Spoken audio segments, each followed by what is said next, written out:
Hello, everybody. Welcome to this latest webinar presented by the YouthActionNet, and it's brought to you with support from our sponsors, the Sylvan Laureate Foundation and the American Express Foundation. Today we have dating tips for social entrepreneurs, finding the right partners and investors with Reese from Rags2Riches. My name is Eric Lin, and I'm a program manager here at the International Youth Foundation working with the YouthActionNet initiative. And our presenter today is Reese Fernandez-Ruiz, who's the president and founding partner of Rags2Riches in the Philippines. So thank you for being with us, Reese. Thank you for having me. Let me just go over the agenda really quick before I hand it over to Reese. So today we're going to hear a little bit about Rags2Riches and their story and how that's pertinent to our topic today, finding the right partners and making the right first moves. So she's going to go over who you are and what you have to offer and how to keep a market focus, how to make a great first move, and then it does not end with the first date. And then we'll have some space for questions and answers, and we'll let the audience ask their questions then as well. So I'm going to hand it over to Reese now. So hi everyone, so happy to be here today, and you may have signed up for this because of the dating tips.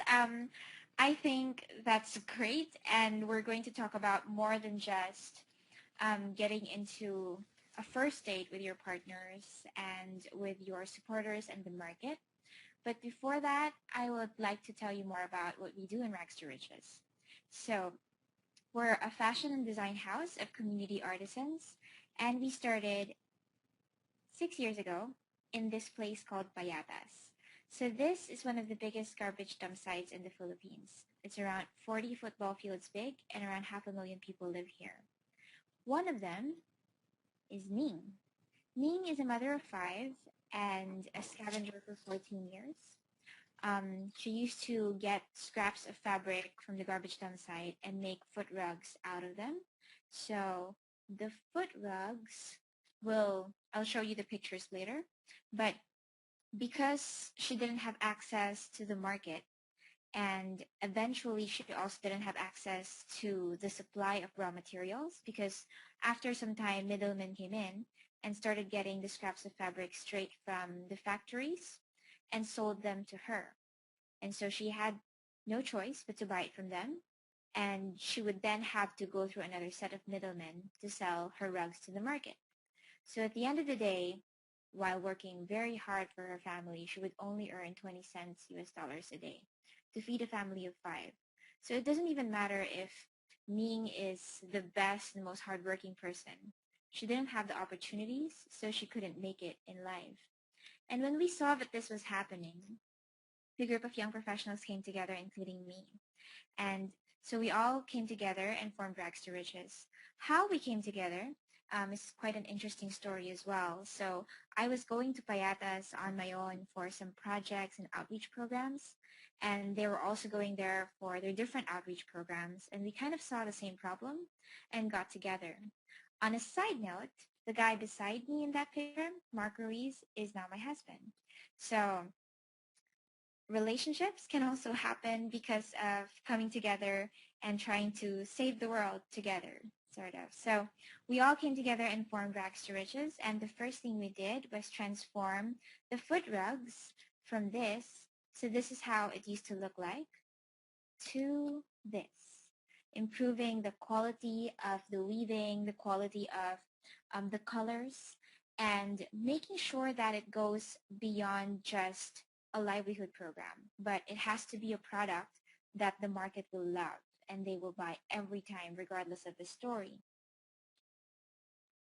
So from a very specific social enterprise solving a very specific social problem, we evolved into a platform to lift Filipino artisans out of poverty. And this has been our goal ever since.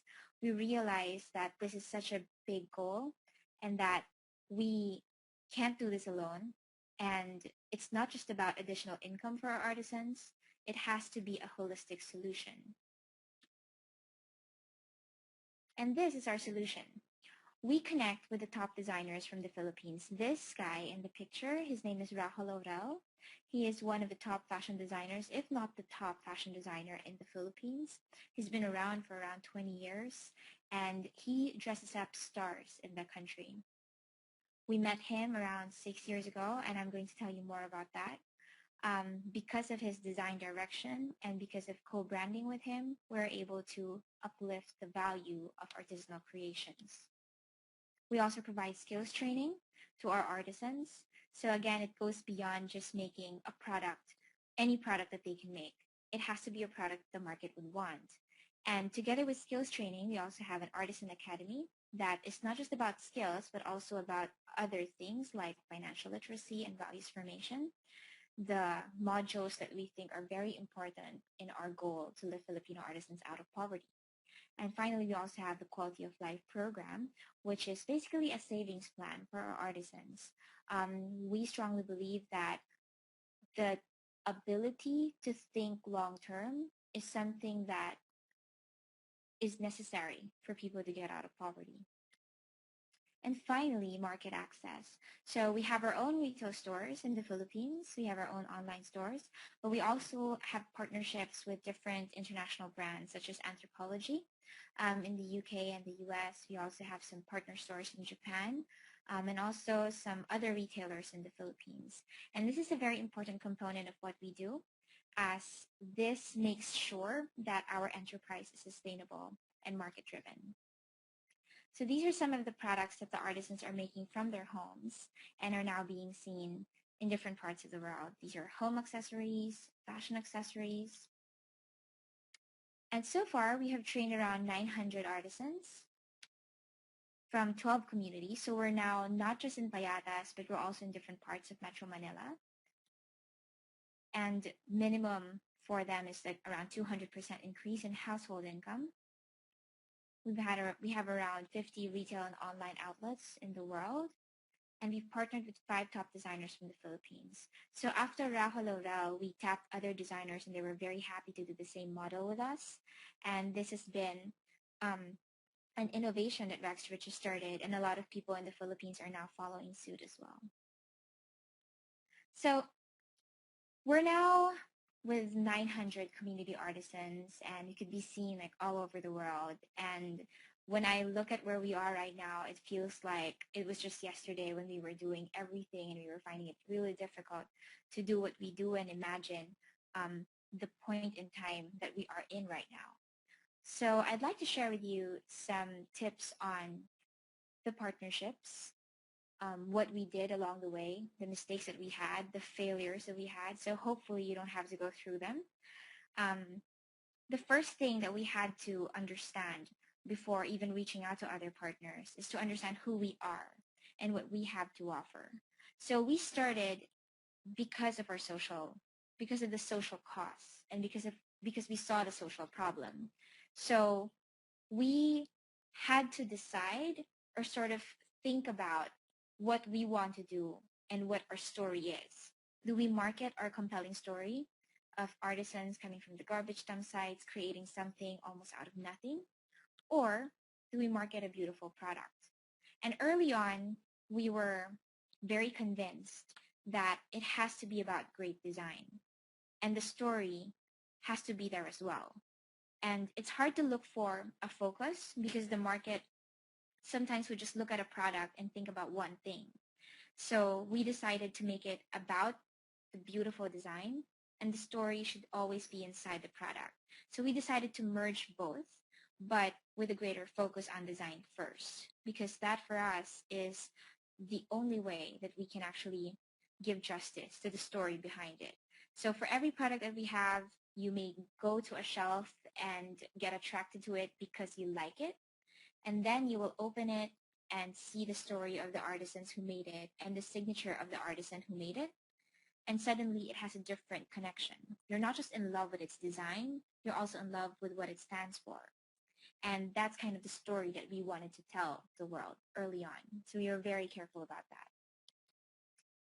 So when we decided who we're going to be, what's our story, how are we going to share it, that we decided that it's time to look for partners and think about who we can partner with so that we can fulfill our vision.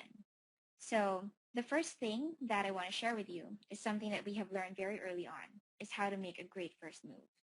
I am a self-proclaimed expert of cold calling by now, but that's not because I'm awesome at it from the beginning. In fact, I think I was a professional spammer in the beginning, and I emailed so many people and called so many people from the start, out of the cold, no connections, no anything.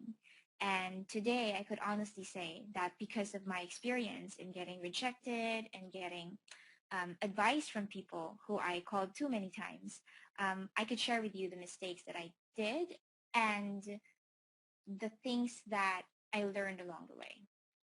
First is to research.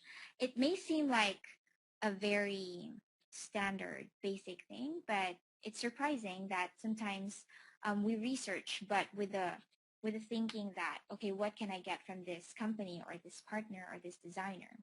But what we've learned is that when we research, we look at what the company is doing, why they would like to partner with us, if ever, what's the best way to partner with them, and by looking at what they need and what we need and putting these two things together, we were able to communicate it more effectively. So it's very strategic that research has to be done, but it has to be done in a way that looks at both parties. And as you research, you get to understand what's important to your partner. So it could be a corporate partner, it could be an investor, and I'm pretty sure that they stand for something amazing as well, and that you definitely agree with a lot of things that they want to do as well. So when you look at all of these different values that sort of come together, you try to interpret what they say or what their values are. So use their own words in your emails or your calls to them. This is one of the most important things, I think, the third point, which is give them a way out. Often, as us social entrepreneurs, youth leaders, people who are so into what we do, we're very passionate. And sometimes we can't imagine other people not wanting to do what we do as well.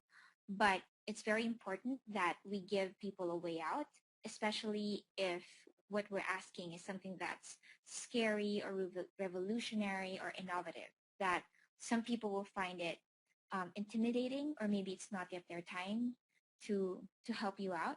So it's important that you give them a way out at the end of every email or every call, saying something to the effect of, well, if there's a possibility for us to work together, that'll be amazing. But getting in contact with you right now is already an honor or a great thing in itself, and we never know what will happen in the future. So allow them to save face if they say no. And the fourth one, which I learned the hard way, is to be persistent without being annoying. As I mentioned early on, I used to be a professional spammer without really intending to. I would email, for example, today, and I would follow up later this afternoon and also tomorrow and the day after that. And I thought I was being persistent, and they will see that as a strength. But there is also a balance that you could strike when you do that, when you become persistent but not become annoying. So what I've learned is I follow up probably every 2 to 3 days or even after a week, but I follow up with something that I get from what they're currently doing. Like, for example, I follow them on Twitter, let's say a company, and I look at what they're doing, and if it's awesome, I'll take note of that. I'll mention that in the next email that I send them, so that at least there's something fresh and they know you're paying attention, and they could consider you as a potential great partner because you are so in tune with what they need and what their values are. But of course, it doesn't end with a first date, as always, in any relationship. So if you are persistent, you will get it. If you're consistent, you will keep it. So just to share with you some really hopefully encouraging statistics. Our success rate is 1 out of 50 or 1 out of 100. So for every 50 or 100 emails we would send, we would probably get like one yes and one yes to a meeting. So it's not yet completely sure that we'll get it, whether it be a customer, a potential designer partner. It has been tough, but we feel that it's okay. And these are the things that we have to go through anyway in the beginning, but we are starting what we're doing. People will not find it very compelling in the beginning. Some of them may find that it's not yet their time to help you or to partner with you, and that's fine. Which brings me to my next point. And it's hard to practice to be okay with no. I think I'm a bit blessed because no for me is fine. I could hear no all day long, and that'll be like, it won't take out my self-confidence, but I know it's difficult. And it's hard to be rejected in any occasion, in any way. But it's important that you're not afraid to hear no, because otherwise it sometimes won't make you ask anymore. But it's a practice to be okay with no and to grow with that no. And lastly, once you get that first meeting, once you get that first partnership, it's important that you consistently share the vision and not just the hype. We are very passionate people. We're very passionate young leaders. And when we talk about what we do, especially in the beginning, it will seem like we're painting rainbows and butterflies everywhere. But it's important that we consistently do that. We bring it back to earth and we look at what's really happening, put it in a package and communicate it well to our partners. So being consistent is something that sometimes is hard to do, especially if you're doing so many things and getting more partners on board. But one of the things I realized, and I'm still realizing up to now, is when you are consistent and you consistently share the vision to, basically you're preaching to the choir already. They get to be your megaphones as well. They talk to other people about you, and that could lead to more leads, lead to more partners, more customers, more people you can collaborate with. So I'd like to share with you how we ask our partners out and how we stayed together for all these years. Starting with our partner designer. So this is Rahul Laurel. He is one of the top fashion designers in the Philippines, as I've mentioned earlier. And when we were starting, we actually didn't know him at all. We just got connected to him through friends of friends. Some of our co-founders had connections to him before, but it wasn't like we were in the same circles. So when we thought about the idea of creating higher value products out of the foot rugs that we had in the beginning, we didn't exactly know what that higher value product was. So we called some people and asked them to connect us to him. We told him the story over the phone, over email, and fortunately, he really liked the idea and he was open to it. And so he said, okay, let's meet up. During our meeting, he just looked at the foot rugs. We told him the story, and he folded it into different ways, folded the foot rugs in different ways, and created a lot of beautiful products out of them the very next day. So the very next day, we've had maybe 8 prototypes of bags, wine holders, different accessories. And that leads me to the lessons that I've learned when dealing with our partner designer. One is to prepare. So before we ask him out in our first date, we look at all his achievements, what he has done so far, if he's done this before, did it fail, why, and how we can sort of share the story and tell him why it'll be different this time. But not just tell him, but also show him. And very importantly, we brought our product. Foot rugs were there, and all you had to do was play with them and bring them home and make beautiful things out of them. Second is talk about the story.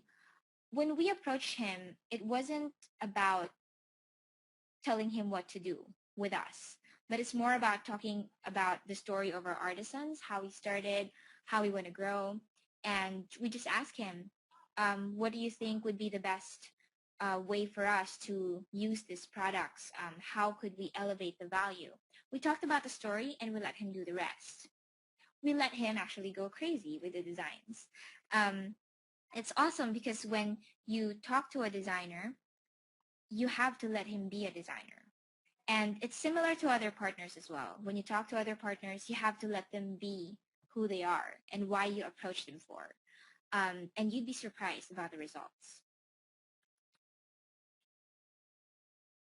I mentioned that we're also in Anthropologie in the UK and in the US, and this is also quite an interesting story.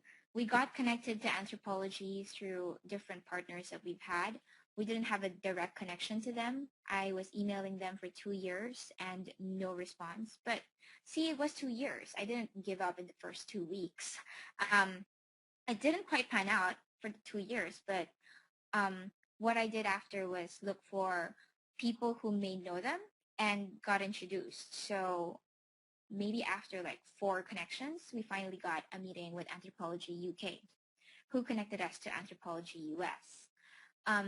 And while we shared our very compelling story, again, going back to do you share a compelling story or do you share a compelling design? We decided that it has to be market-driven. We have to have a market approach with a story and not the other way around. When we were talking to Anthropologie, we knew that their priorities were different. They're a retailer. They're amazing with what they do. They curate things really well, and we have to fit that. Otherwise, it would just be an interesting story, and there are so many interesting stories around the world. What would set us apart? And that was something that we had to decide early on. We had to talk to them about our lead time, our designs, how we fit into the brand of Anthropologie. And lastly, for this particular partner, we had to be really, really professional. So we are artisan-based. Our products are made by our artisans, but it doesn't mean that we have the excuse to not deliver on time, to not provide updates, to not be that of high quality. So we had to fulfill all of the requirements of a regular business working with a retailer like Anthropologie. Only that we also have to communicate the story. So the story is more of an add-on, not the end-all and be-all. The third partner we have is AirAsia, which is also a very interesting strategic corporate partner for Rags2Riches. So as I mentioned earlier, we have fashion accessories and home accessories. The fashion accessories are being sold in Anthropologie in the UK and the US, but we also have smaller items that are now being sold on board AirAsia planes. And they're selling out pretty well, and we're very happy about that. But how this happened was, I thought it was serendipitous at first, but it's actually more strategic than I thought.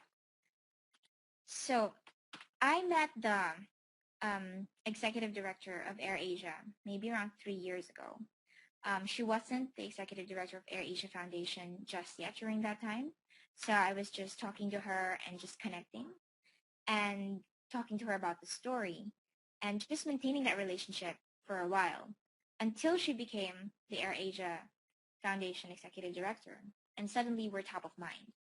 And that also means for us that keeping long-term partnerships and friendships is really important. It doesn't matter if you get something out of that friendship or partnership in the future, as long as you keep them, because it's just good to be with like-minded people, and you never know what will happen in the future. Now, if nothing happens, you have a very good friend, and that in itself is amazing. That in itself is enough. But again, once we're in AirAsia, we have an amazing story, but it can't just be about the amazing story. So the partnership with AirAsia is not corporate giveaways. So AirAsia doesn't buy from us to give away to clients because that would be an easier sell. But they buy from us so that they can sell on board their planes. And some of the proceeds of the sales will go to their foundation. So it was very important that they sell. So we had to have a market approach with our designs and with our products without forgetting the story. So I'm very happy that the AirAsia Rags2Riches products are all sold out, and people are collecting them, collecting the different colors. So we're very happy about that. But it keeps the partnership alive as well, and it keeps the story alive. The fourth partner we have is probably mostly interesting, especially for those who are looking for funding and investors, is LGT Venture Philanthropy Foundation. They are based in Zurich, and they're owned by the princely family of Liechtenstein. Around 4 or 5 years ago, they were looking around Asia to look for portfolio companies like social enterprises to invest on. And we were one of those that they screened. And during that time, they have looked into thousands of different companies, like social enterprises all over the world. And we were one of the first ones that they invested on. And during that time, we were just 2 years old, which was not something that was common during that time or even this time. So they invested in us. We went through around 6 months of due diligence and 4 days of intensive due diligence. So 6 months was already intense, but the 4 days, I sort of didn't allow myself to stop talking. I had to answer all questions. I had to always be there, touring them around the different communities that we have, and just telling the story over and over again and sharing the vision and where we're going in the next 5 to 10 years. And there are lots of things that I learned with our partnership with LGT and also with our other investors that are coming in very soon to Rags2Riches. The first is don't be afraid to be honest. When you look for investors, you kind of sell your company. You kind of sell what you do to them. So it's easy to paint beautiful things. It's easy to promise a lot. But what we've learned early on was that we should be honest about where we are. And for them, it's a strong point if you know what your weaknesses are. But it's also a stronger point that you have a solution to your weaknesses and the things that are not working. For impact investors like LGT and other impact investors around the world, it's a pretty new industry, but I know that a lot of them are really dedicated to looking at depth or scale of impact. There's no perfect way to measure this, in my opinion, as of the moment. If you can think of a perfect way to, please let me know. But as of the moment, it's really difficult to measure the impact and the future scale or the future depth of impact.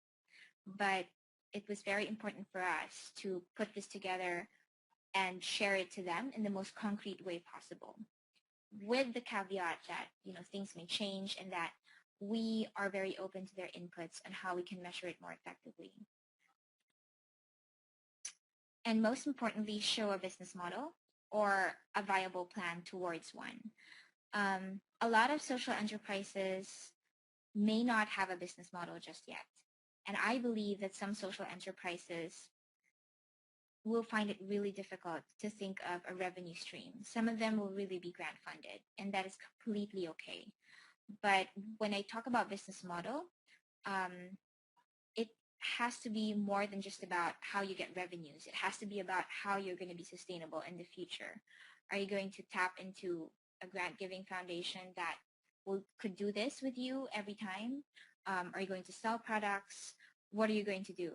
And it's important that you know exactly what you're going to do and share this to them. From my experience with LGT, what their feedback was after our due diligence was that we were very honest. We knew what was missing, but we also had proposals on how to fix what's missing. And we also know what it takes to grow. So these are like some of the partners that we've encountered along the way of working in Rags2Riches. They have helped us grow into who we are, what we are right now. And we're very happy that it's because of them that we're here today. And I'm glad to answer any of your questions. if you have any, about how to engage partners, if you have specific partners that you're thinking of, and maybe I know them, or maybe LGT or the other partners that I mentioned, feel free to raise them. Great. Thank you very much for sharing all that with us. There's a slight echo. Oh. Do you have me on a speaker maybe? I do. Hold on. Sorry. Is that better? Yes. Okay. Great. Okay, so I had a couple of questions. You started out saying that Rags2Riches overall as a venture focuses much more strongly on the product, with the story being kind of that special kick, and I think that's bared out in your company's strategy and following your Facebook and your Instagram feeds. But when you were talking about your partners, you did talk quite a bit about sharing your story and using the story behind Rags2Riches and your social impact as a way to get those partnerships. So I was wondering if maybe you could just tell me a little bit more about, in detail, about how you find that balance with individuals or with specific partners, and when you might modify that strategy. Okay, thank you. It's an excellent question, and it's a tricky one as well, because I think, like, personally, my strength is more market-based, so I'm very good with talking to customers and selling to them the whole design aspect, and then also talking about the story. But every stakeholder will have a different set of information that will make them tick, that will make them really interested. So I literally had to create a matrix for it so that I know next time what to say and what they're looking for. So when you think about customers, what are they looking for? They're looking for an amazing product. And if it has an amazing story that will make them feel good about themselves, then so much the better. So that's the easy part. But for investors, what are they looking for? For our impact investors, they're looking for impact and sustainability. And so that makes you go back and look at your story and put it together in a package that they would understand, with your impact numbers, projections, your plans and strategies. So you have to put that together. For our designers, for example, you also have to share the story and let them have a stake in what's happening and in the positive impact that you're creating. So with Rahul, for example, we talked to him about the story because we didn't really have a design to talk about during that time. It was his job to do that. So we just talked about the possibilities, gave hints that he will be committed, because we know that partner designers, I think from all over the world, are hesitant to lend their names to social enterprises or to livelihood-based organizations because they're not quite sure about the quality that will come out from the collaboration. And so it's very difficult if you work for your name for such a long time.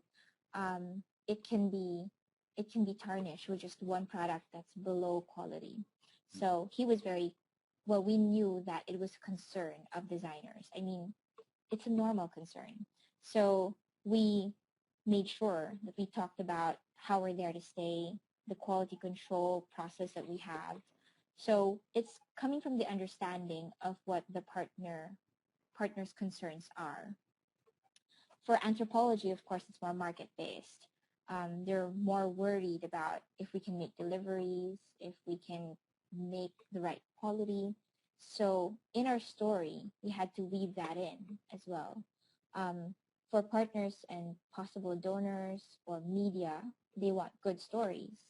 So you look at individuals this time within your organization, the artisans that you're helping, and that's sort of what you put together in a story and share with them. So it's very customized, but it's not like it's completely different. It's just a different side to the same story. Right. It doesn't make anything disappear. It's just what side you choose to show. Yes, what side you choose to emphasize. Right. Going back to your relationship with Rajo as the designer, one of the tips that you had in that slide was to let your partners go crazy. And then thinking about your relationship as well with your investors, that, if I'm not mistaken, was a private equity? Yeah. Venture, they're an impact investor. Right. But the investment is in the form of private equity? Yes, so it's an equity.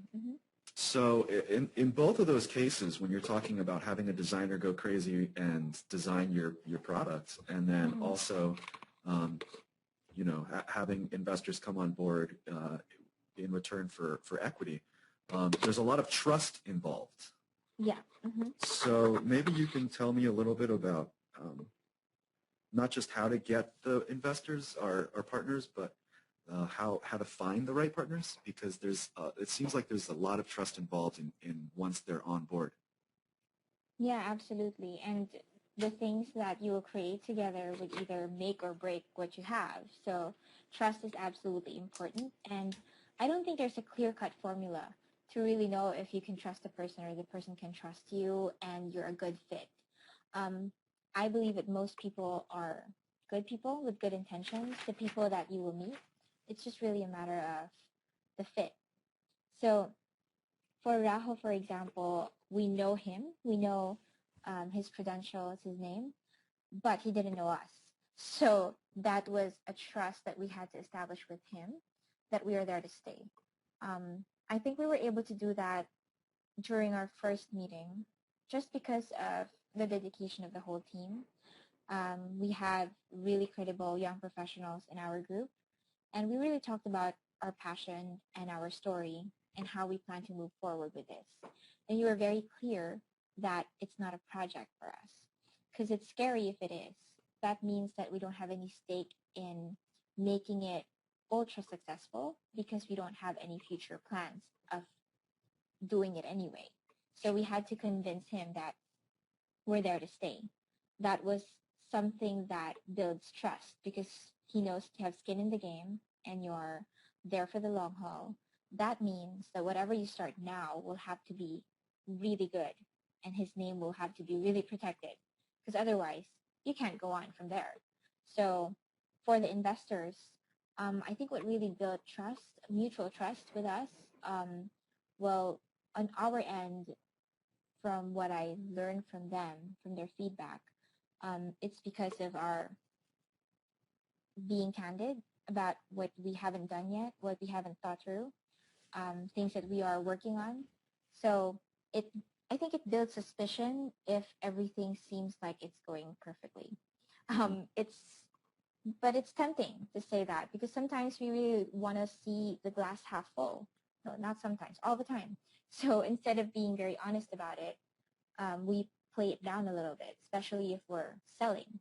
But it's important to play up the really good parts and be honest about the parts that are not working yet.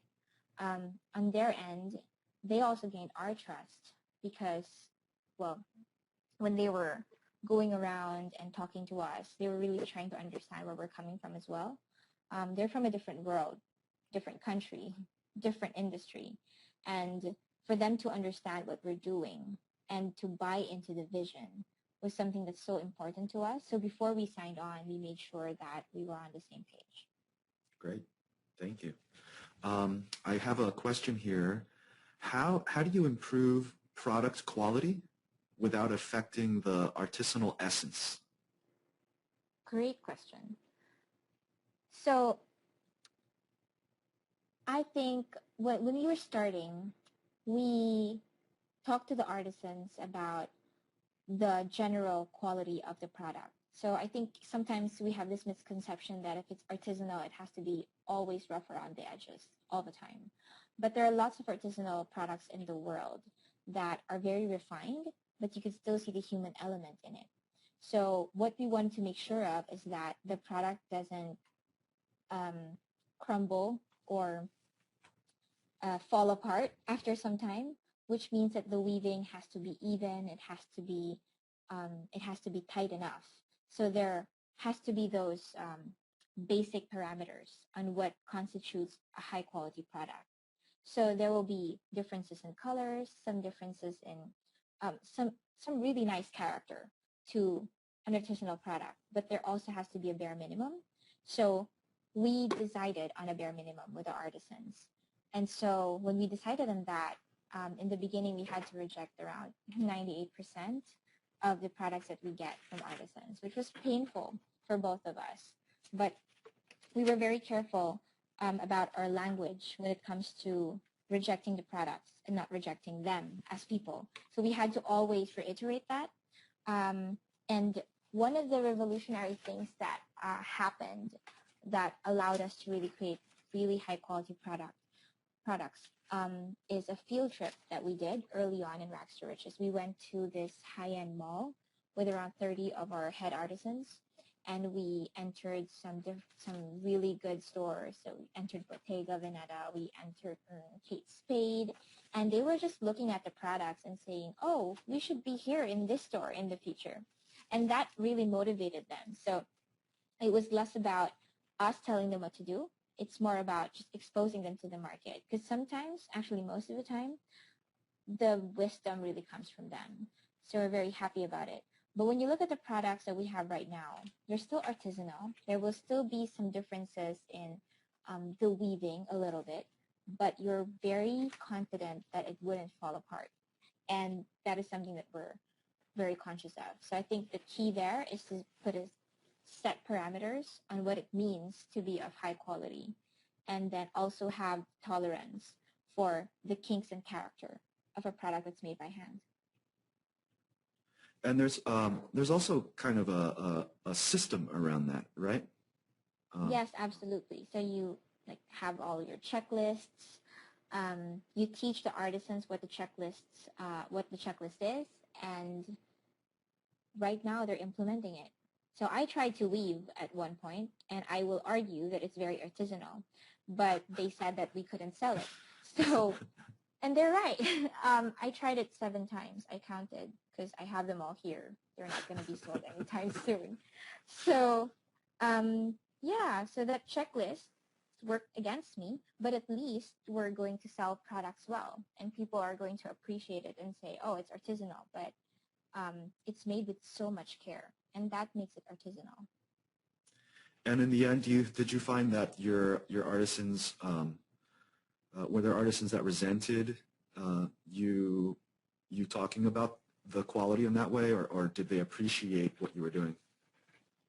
Again, in the beginning, we were very careful about our language. Up to now, we still are, and we've really mastered it to an extent that it's second nature to us to explain the reasons why. And what we've learned is that if you visualize it, if you show them, they will come to the same conclusion. Because the only reason why you probably are not on the same page when it comes to quality is that because you've seen things that they haven't. Sure. Because it's not their priority. I mean, why would they want to go into a high-end mall? Sometimes it's trivial to them. But to the market that we're selling it to, it's a lifestyle, it's a way of life. So you kind of have to bridge those two worlds together and be confident that when you show it, they will understand. Because more often than not, they really do. It's really a matter of giving access to that information. So no, not really. And whatever rejection that we did before, we explained it well. And anyway, they're rejecting my products now. So we're kind of even. That's good. So another question is, have you ever had a breakup with a partner or some challenging situation where you just weren't on the same page? We haven't burned any bridges yet, and hopefully never, ever. But breakup with partners, no, not really. It's more on just stopping an engagement because the contract is over and their strategy is different, our strategy is different. Rahul Laurel, for example, is still our partner up to now. All of the 5 designers that we have are still our partners up to now. LGT as well. So not really, because I consider the things or collaborations that we've stopped to be on pause because we really just stopped it for good reason, and we're very friendly with each other. Yeah, so I wish I had that. Well, I don't wish I had that experience, but I think having that experience sort of would give me more insights on how to manage it. But Sure. I don't have that yet, so maybe if you guys do, you can tell me how so that I can be prepared. But yeah. Mm-hmm. So have you ever had any, just curiosity in when you were talking about some of your cold calling tips, have you ever had the experience where you were conscious of someone using those techniques on you? Oh yeah, all the time. But definitely, there are, like, for example, students or potential partners who would do that as well, and I actually really appreciate it. It must be because I do it as well, and I feel like it's a good strategy, and so I'm like, good strategy. We have the same strategy, and it shows a lot about how the potential partner looks at us and really researches. But sadly, I don't see that a lot. I see people who email me with one line saying, please see attached. I would never please see attached. Never. So just say something more compelling than please see attached. For all I know, I'm opening a virus. So it's sad. I hope more people would do. But when they do, more often than not, we really partner with them or do something about them or at least be friends with them. That's great. So I wanted to know, not all of the people listening and not all our fellows have very distinct product-based ventures. How translatable do you see all this for someone who's maybe more service-focused? Oh, I think it's very translatable. I know of a lot of social entrepreneurs locally, like here in the Philippines, who are into service or providing ecotourism services to companies or individuals. And it applies as well. Like, instead of a product, you sell an experience. And it has to be more than just about the story, but the principles of understanding the market, what they need, what makes them tick. It's the same. It's translatable. So, for example, if you do ecotourism, you provide tour services to people. You think about why people want to travel in the first place. When they go to a location, what are they going to look for? What kind of travelers are they? And so you ask yourself these questions and get to a package that would talk to that very specific customer that you're looking at. So I think that there are lots of marketing principles that can be translated to different industries. Great, thank you. And just one last question: what's your long-term plan for Rags2Riches looking ahead? So we're envisioning Rags2Riches to be like the fashion and design house of artisanal products and communities. So imagine in the future we're a holding company of all of the different artisanal products that are made by artisans, created conscientiously and marketed all around the world. So when you think about luxury, for example, you probably think about like the big bag brands or the big clothing brands. So in the future, when you think about high quality artisanal creations, you think about our name. So that's our goal, to be that top of the line, top of mind company, not just for customers, but also for artisans. So imagine if you're an artisan who was born in poverty and you grew up in poverty and you look around and you don't see any opportunities for you. If you work hard, you're probably still not going to earn a lot. If you get a ticket to the lottery, you probably won't win that. Or if you go to game shows, you probably also won't win that. But you could also look at opportunities like Rags2Riches and say, I can work hard and actually make it in life. And we take for granted that a lot of people don't have access to that and cannot say that if I work hard, I'm going to make it. So we want to give that opportunity that every single artisan or somebody who wants to be an artisan can wake up one day and say, I'll join that. and I can one day become a manager or even the president of that company, because that's completely possible. We want to make it possible for everyone. Well, speaking of telling your story and having visions, I think that would definitely sell me if I was an investor. Oh, thank you. Do you want to? I'm kidding. So just I wanted to make sure that everyone had your contact information. If anyone had questions and weren't able to form them now or were too shy to ask them, feel free to reach out to Reese at this contact information here. And then we'll also have this recorded and posted to our YouTube channel sometime in the near future. And if you have more questions about YouthActionNet, please contact us at Yan at IYF. Can you just go to the next slide, Reese? There. Yeah, Yan at IYFnet.org. And as we close the webinar, I just want to thank our sponsors again, Sylvan Laureate Foundation and the American Express Foundation, and thank all of you for joining us today. We have a really short 2-question survey at the close of this webinar. It shouldn't take you more than a minute or two, so please help us fill that out as you are signing off. Thank you very, very much, and we hope to see you again.